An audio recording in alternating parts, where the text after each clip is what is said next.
নমস্কার বন্ধুরা, যারা কুকিং ফুডে সবাইকে স্বাগত। তো কেমন আছেন সবাই? আজ আমি আপনাদের সাথে শেয়ার করব ডিমের অমলেটের ঝোল। এই রেসিপিটি কম বেশি সবারই বাড়িতে বানানো হয়, খুবই পরিচিত একটি রেসিপি, খেতে খুব সুস্বাদু লাগে। ডিমের অমলেটের ঝোল বানানোর জন্য আমি এখানে নিয়েছি 3টি ডিম, আর নিয়েছি আমি আলুগুলো করে সেদ্ধ করে খোসা ছাড়িয়ে টুকরো করে কেটে নিয়েছি। ডিমের অমলেটের ঝোল বানানোর জন্য প্রথমে ডিমগুলোকে অমলেটের আকারে ভেজে নেব। এর জন্য পেঁয়াজ কুচি, কাঁচা লঙ্কা, পরিমাণ মতো লবণ দিয়ে ডিমকে মিশিয়ে নেব।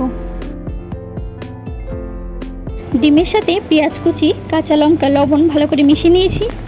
এরপর কড়াইতে দিচ্ছি সামান্য পরিমাণ সর্ষের তেল। তেল গরম হয়ে গেছে, এবার ডিমগুলোকে অমলেট করে ভেজে নেব।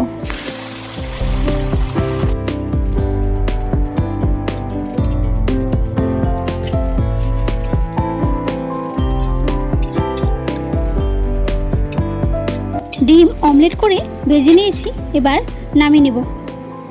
একইভাবে বাকি ডিমগুলোকে অমলেট করে ভেজে নেব। ডিমগুলোকে অমলেট করে ভেজে নিয়েছি, এরপর কড়াইতে দিচ্ছি পরিমাণ মতো সর্ষের তেল। এবার সেদ্ধ করা আলুগুলোকে ভেজে নেব।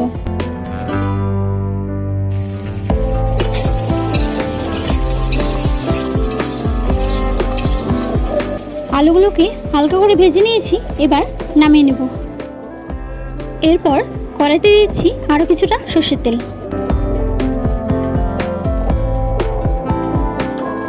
এবার দিয়েছি গোটা তেজপাতা, এরপর দিচ্ছি গোটা জিরে, এবার দিচ্ছি পেঁয়াজ কুচি, এরপর দিচ্ছি কাঁচা লঙ্কা কুচি।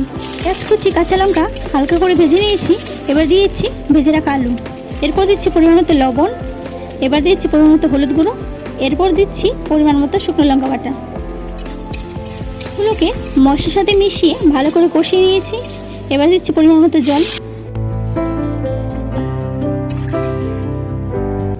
ঝোল ফুটে উঠেছে, এবার দিয়েছি ডিমের অমলেটগুলোকে। এরপর দিয়ে দেবো আদা জিরে বাটা। আদা জিরে বাটা ঝোলের সাথে ভালো করে মিশিয়ে দেবো। হতে দেবো 3 থেকে 4 মিনিট।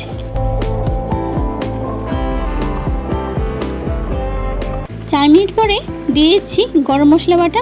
গরম মশলা বাটা ভালো করে মিশিয়ে নেব। ব্যাস, একদম রেডি ডিমের অমলেটের ঝোল। এবার নামিয়ে নেব।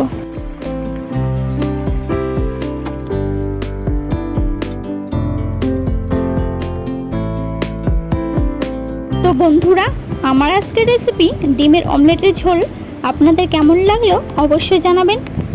আমার ভিডিও ভালো লাগলে অবশ্যই লাইক, কমেন্ট, শেয়ার করবেন। আমার চ্যানেলে নতুন কোনো বন্ধু হয়ে থাকলে অবশ্যই আমার চ্যানেলটি সাবস্ক্রাইব করে দেবেন। পাশে থাকা বেল আইকনটি প্রেস করে দেবেন, যাতে নতুন কোনো ভিডিও শেয়ার করলে আপনাদের কাছে খুব তাড়াতাড়ি পৌঁছায়। দেখা হবে নতুন একটি রেসিপি নিয়ে। ভালো থাকবেন, সুস্থ থাকবেন।